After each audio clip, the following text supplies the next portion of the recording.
How do we prevent another London terror attack? Hello and welcome to the Mark and Pete Show. The political row continues over the early release of the London Bridge attacker, Usman Khan. Yep. Khan himself was released from prison on licence in December 2018. Many people have criticised this decision. It has put fear into the public, and many people believe what can be done to prevent such an incident from happening. Here's a thought. London is undone by more senseless crime, the victims of criminals who don't do their time. The great city of pity has a long bridge to climb. A balance of injustice is now the new paradigm.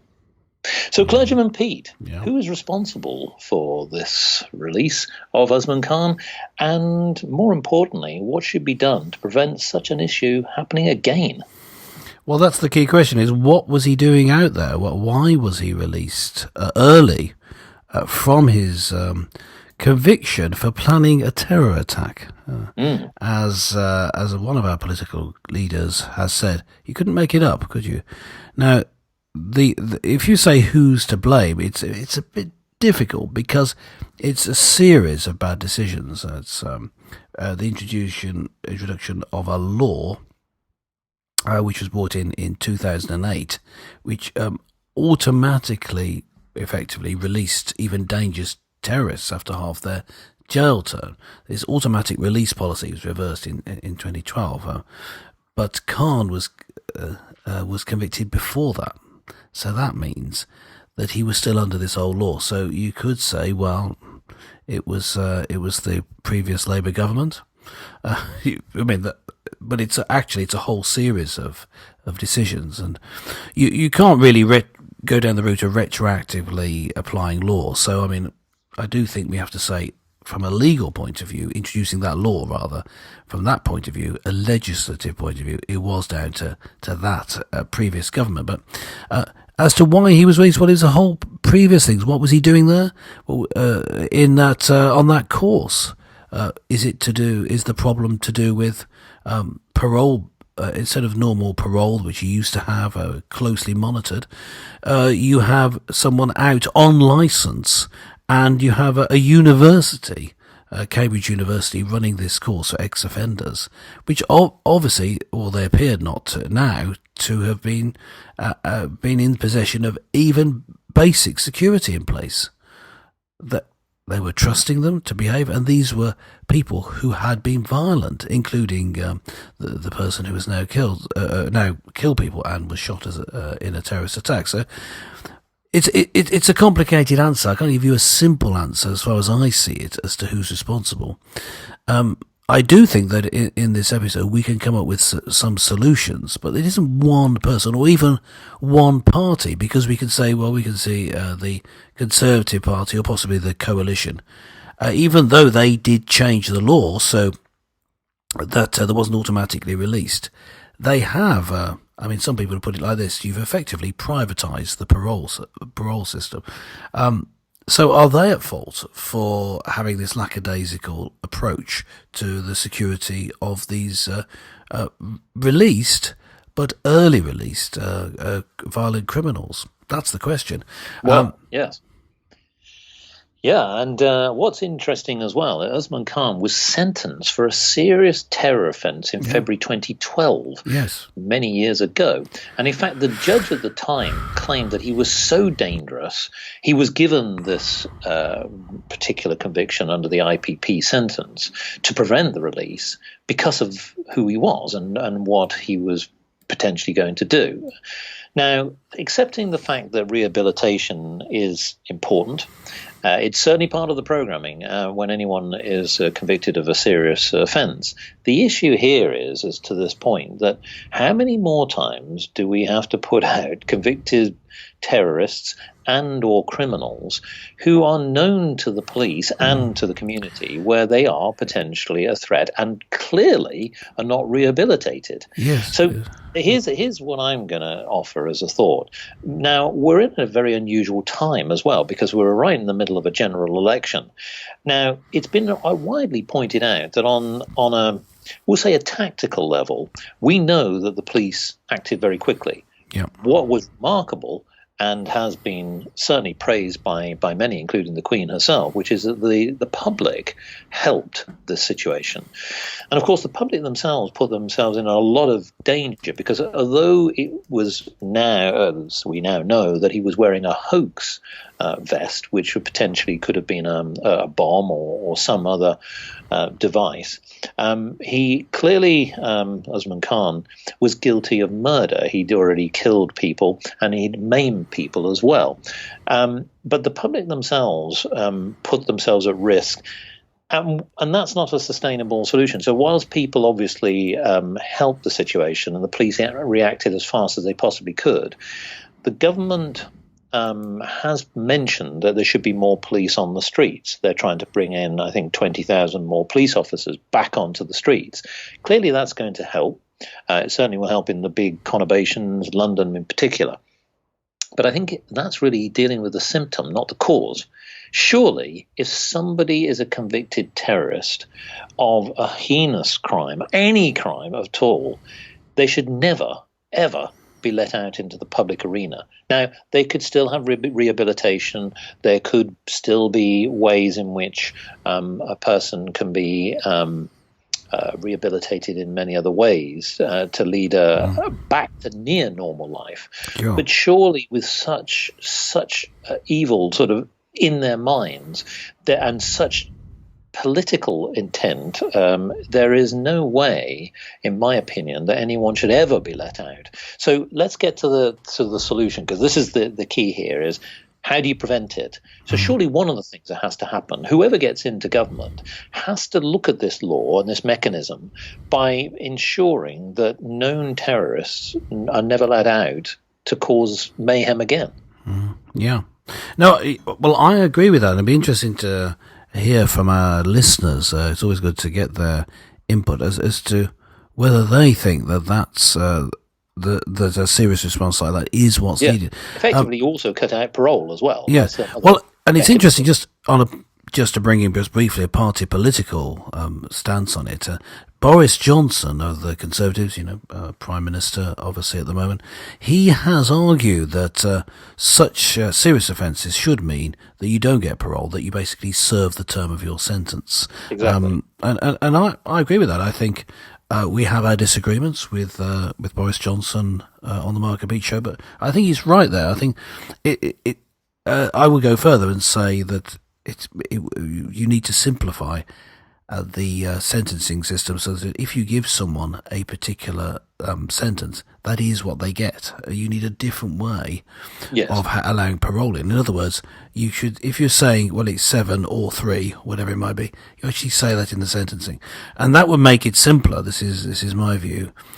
This is not something Boris Johnson said, but my view is that would make it simpler, because when it comes to and no parole, that's just part of the sentencing as well. I know that in some cases that is done as a specific point about no parole, but it's the guidelines that are so important with sentencing. If you have that in place, then you're going to get generally the accepted result would be that we wouldn't have had the killer on the street because he'd still be serving his term. There is one little thing I want to point out, and you mentioned about what Boris Johnson said. Yes. However, Mr. Johnson, if you're listening to this episode, the former chief Crown Prosecutor, Nazir Afzal, said he repeatedly warned of Mr. Johnson of the risk posed by convicted terrorists being released from prison while still radicalised.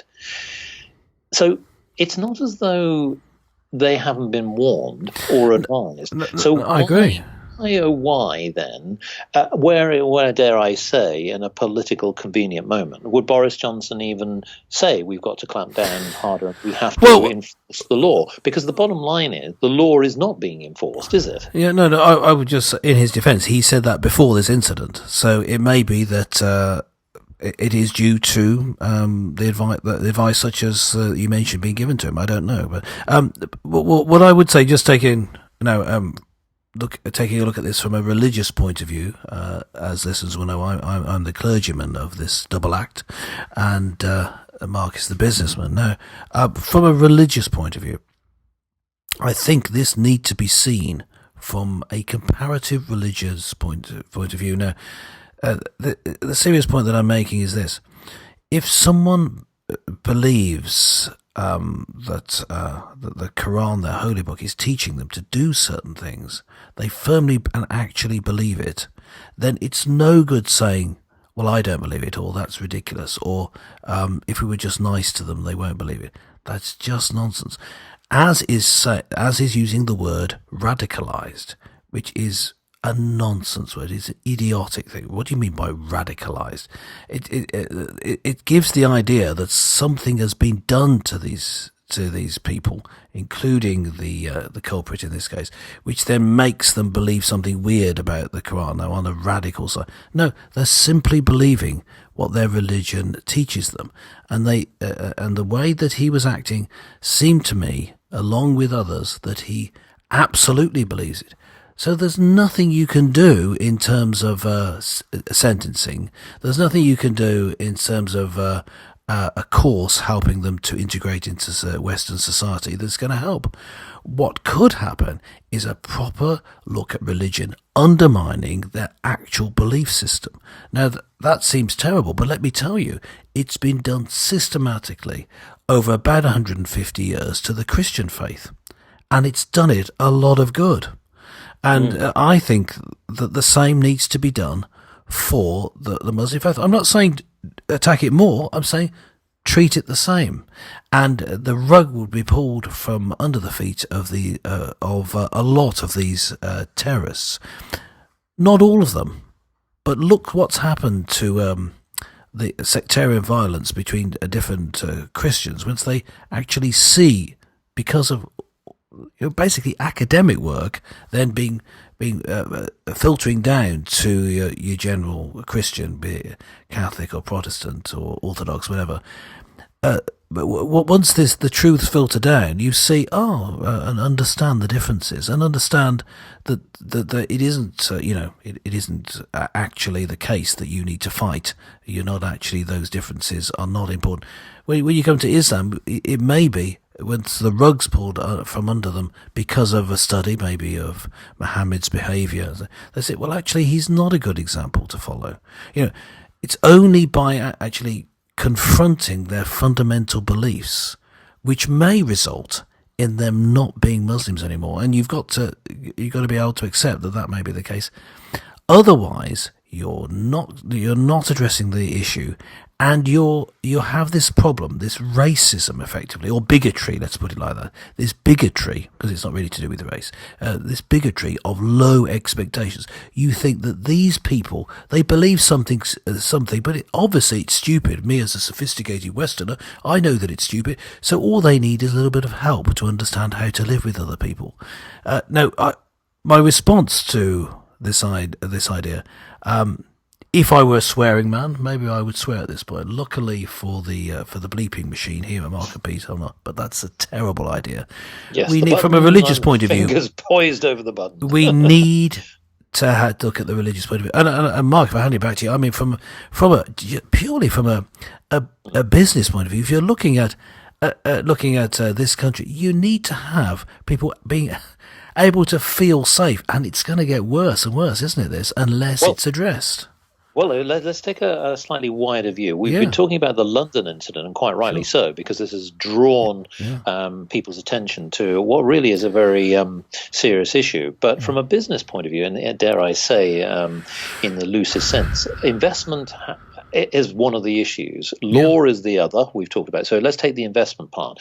We know that there's been an underinvestment in police service, and we know that it's proposed that that's going to be readdressed because there aren't enough police on the streets. Yeah. Now, again, it comes back to tackling the symptom, as you were sort of alluding to, that if you're going to have people coming into this country, or any country for that matter, you want to make sure that they are embracing the values of the country and they understand the communities in which they're going to go into. And that also applies in business. Same again, you understand the policies of a company, you understand the laws, and you understand what is best practice. Because if you don't comply, you're not going to work for that company, or you're asked to go through some serious training.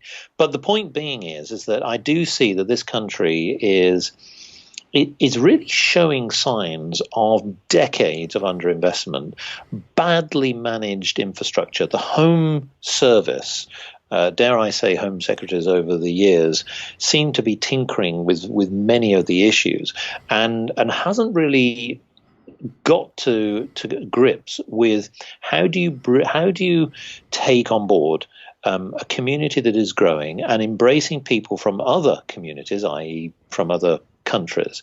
There's nothing wrong with that principle. Britain has succeeded on that level and done very well and brought a lot of value. And the country values inputs from many, many different parts of the world. Mm-hmm. But what is clearly happening is that we're seeing certain individuals who are struggling for different reasons because they're either believing a certain route or a certain ideology, sure. And it's not going to be good for people in any way.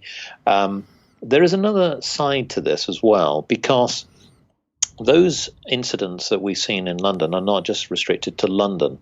We've seen incidents in very recent times of the last couple of months in Coventry and in Manchester. But here's the other thing as well. Clearly, the media have expressed their view and have put their lens on London. But it's not just London. Ironically, Dutch city of Hague also had to arrest a man over a stabbing attack in a shopping street, which involved 3 teenagers who were injured. So we're not just talking about London alone. We're seeing these incidents happening in Paris and Germany and many other countries as well. I think Europe, interestingly enough, is going through major issues and major challenges, not just economically, but culturally. And my worry is this, and I know that we've tried to avoid this word, but I'm going to say it, yes, the little finger, sort of hovering over the pause button. But I'm going to say Brexit, and I've said it now. But clearly, one of the things that has to happen, whoever gets in government, in any region, has to address the way in which we tackle terrorism. Interpol is clearly an organization that is fundamental to that. And the collaboration with countries, in my opinion, is fundamental now. I know that people think about economics and business and so on. Absolutely. You can't get away from the lifeblood of a community. But in my opinion now, what has to happen is a high priority for government has to be integral to Brexit, the ability to be able to monitor, manage the traffic flow of people, the control of people. That's not to restrict movement, etc., and that's not to be like a big brother where you're hovering over them every 5 minutes. But crucially, to ensure that if they join a community, that they are prepared. And I don't believe that people are prepared. What happens is they come in, they do a contract, they come in because they've got relatives, and they are literally unleashed into society. And having lived and worked abroad myself, if you go into any community where you're not prepared, you're going to struggle.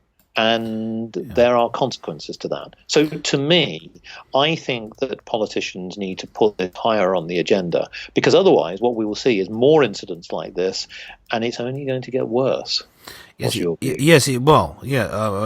want to agree with that point. But I wanted to address an issue that's likely to come up in response to what we've said on this episode, and that is the assumption that the only reason you can criticize Islam is because you're Islamophobic, to use the current word for such an attitude. Whereas this couldn't be further from the truth, because what people tend to forget who are saying that is that the majority of victims of Muslim terror attacks are Muslims. it's not anti-Muslim to criticize Islam. It's pro-Muslim to criticize this violent teaching. Yes, in and the just in the to add Quran to and the this Hadith. point, so because I know that listeners have heard me say this before, I've lived and worked in a Islamic country, Saudi Arabia to be specific. And I thought it was the values. I learned such a lot about the values that they had, not just from a religious perspective, but a cultural perspective, and about family and about, respect and many, many other things would take too long to go through. So to me, I'm very much a champion for what they truly believe. What has happened is, unfortunately, there are, as you have highlighted, individuals who claim that they represent a certain way of thinking, and it's not true. Yeah. What I'm saying is, let's get the academics. Let's get our Rottweiler academics who, really know this the topic, know the basics. The basis is, that's what I'm trying to say, of the Islamic faith.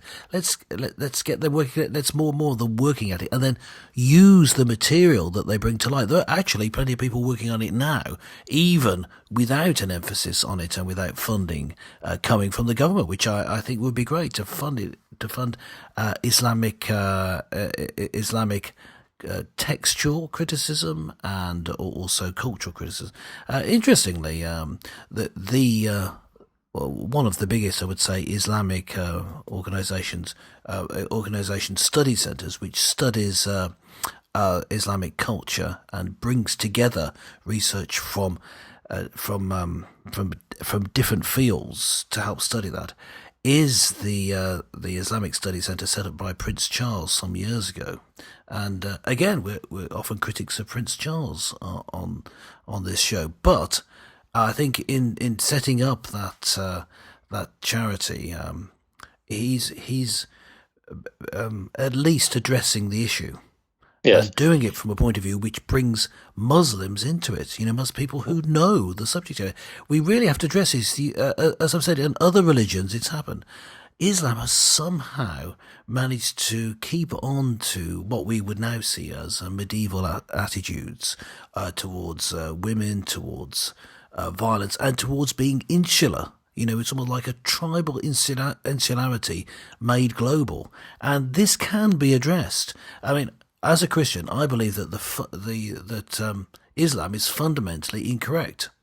There's something wrong at the heart of it. But like Mark, I think there's a lot we can learn from Muslims. I've had some Muslim friends, and the emphasis, I won't go through all the things that I feel we can learn, but certainly the emphasis on family and the importance of family is one that I would highlight. But But it doesn't change the fact that there's something rotten at the core there, and if we were to get people to address that, then one of two things could happen. Either you pull the rug out from it, Islam collapses. That wouldn't be a good thing, because it's at least not for it to suddenly be pulled out.